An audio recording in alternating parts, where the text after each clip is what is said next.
Assalamualaikum warahmatullahi wabarakatuh. Pada kesempatan kali ini saya akan mempresentasikan tentang ringkasan materi terkait topik bahasan dari sesi 1 sampai sesi 12 untuk memenuhi tugas UAS Sistem Informasi Akuntansi dengan dosen pengampu yaitu Bapak Abdurrahman.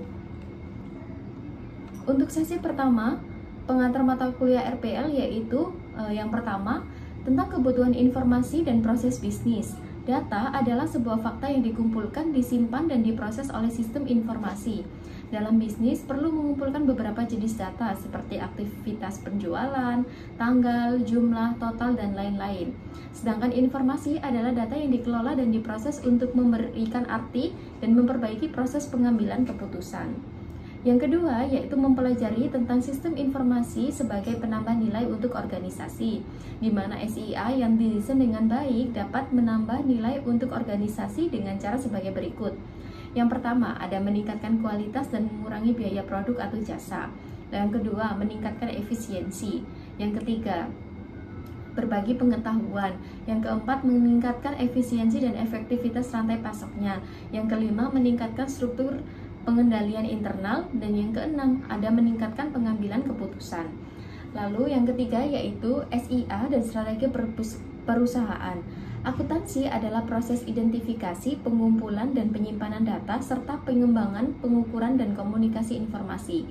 Tiga faktor yang mempengaruhi desain yaitu perkembangan TI atau teknologi informasi, strategi bisnis, budaya organisasi. Budaya organisasi dapat membuat informasi yang dapat diakses dengan mudah dan tersedia luas yang memungkinkan peningkatan tekanan pada otonomi dan desentralisasi. Akuntansi adalah sistem informasi karena SIA mengumpulkan, mencatat, menyimpan dan memproses akuntansi dan data lain untuk menghasilkan informasi bagi pembuat keputusan. Lalu pada sesi kedua kita mempelajari tentang sistem teknik dokumentasi. Yang pertama ada diagram arus data atau data flow diagram atau disingkat dengan DFD, adalah alat pembuatan model yang memungkinkan profesional sistem untuk menggambarkan sistem sebagai suatu jaringan proses fungsional yang dihubungkan satu sama lain dengan alur data baik secara manual maupun komputerisasi.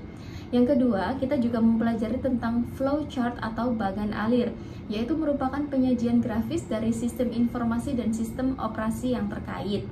Lalu sistem informasi ini meliputi proses aliran logis, input, output, dan arsip. Lalu juga mempelajari tentang sistem operasi yang terkait mencakup entitas, aliran fisik, dan kegiatan operasi. Yang ketiga, juga ada diagram proses bisnis atau biasa disebut juga dengan DPB atau Business Process Diagram.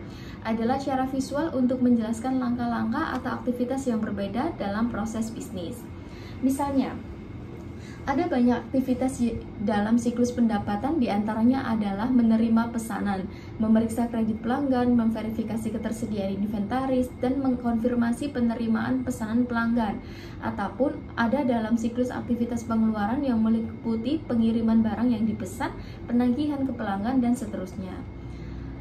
Lalu untuk sesi ketiga, kita mempelajari tentang database dan tinjauan pemrosesan transaksi dan sistem ERP.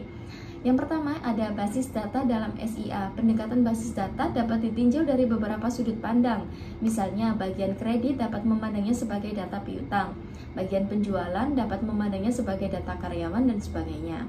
Lalu yang kedua yaitu tentang pemrosesan transaksi atau siklus pengolahan data.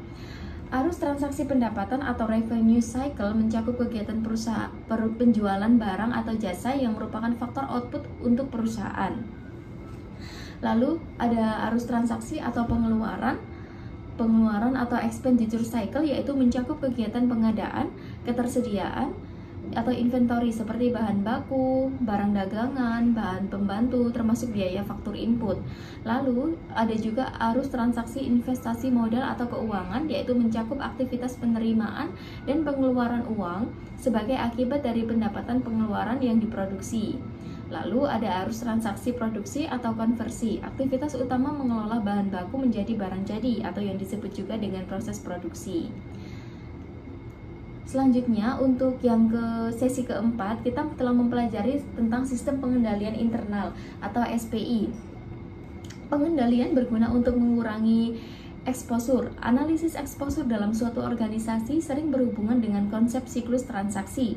Kejadian tersebut menghasilkan transaksi yang dapat dikelompokkan sesuai dengan 4 siklus aktivitas bisnis. Yang pertama, ada siklus pendapatan. Yang kedua, siklus pengeluaran. Yang ketiga, siklus produksi. Dan yang keempat, ada siklus keuangan.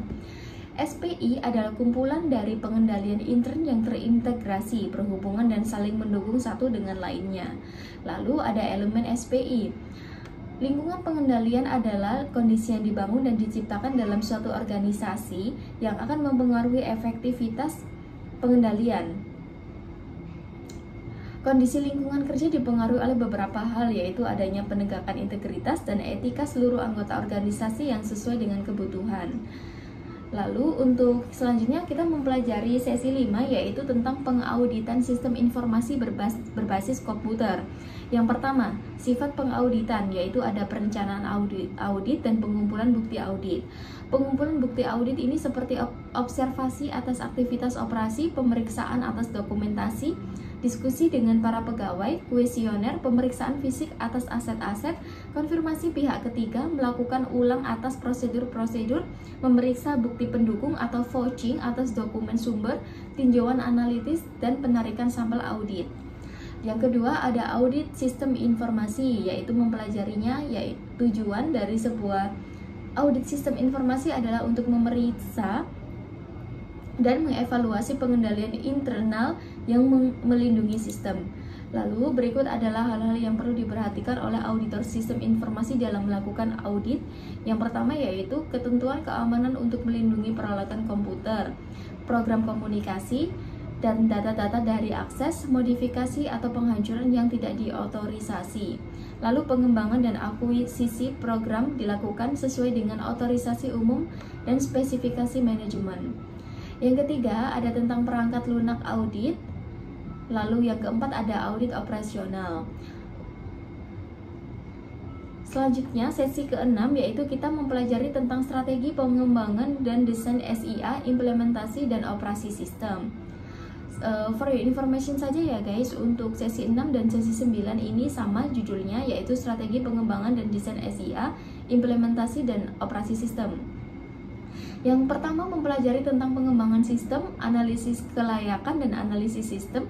Pada bagian ini membahas siklus hidup pengembangan sistem dan orang-orang yang terlibat dalam pengembangan sistem. System Development Life Cycle atau SDLC merupakan sebuah proses 5 langkah yang dilakukan atau digunakan untuk mendesain dan mengimplementasikan sebuah sistem baru.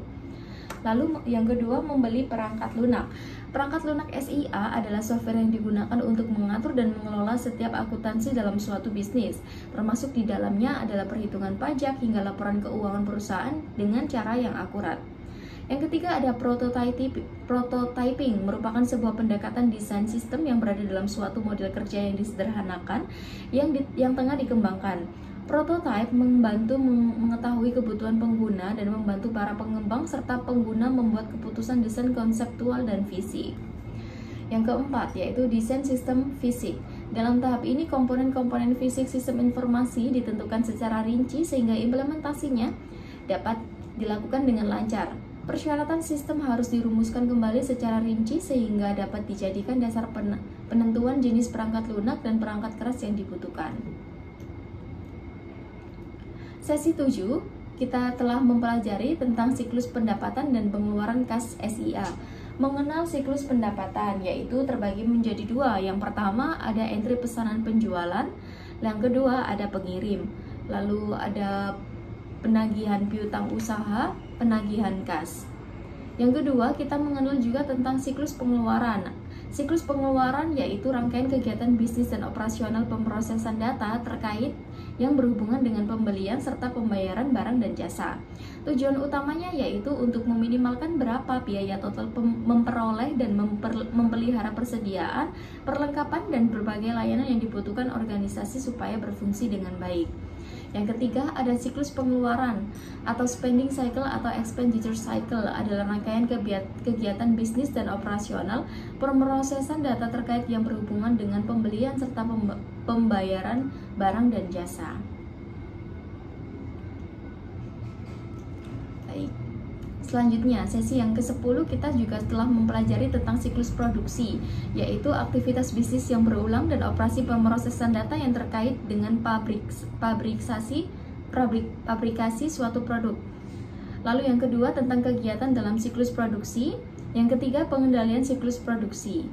Pengendalian siklus produksi itu meliputi yang pertama ada kegiatan adanya otorisasi yang jelas terhadap perolehan aktiva tetap dan produk yang dihasilkan. Yang kedua, perlindungan terhadap persediaan barang dan jasa dalam proses aktiva tetap.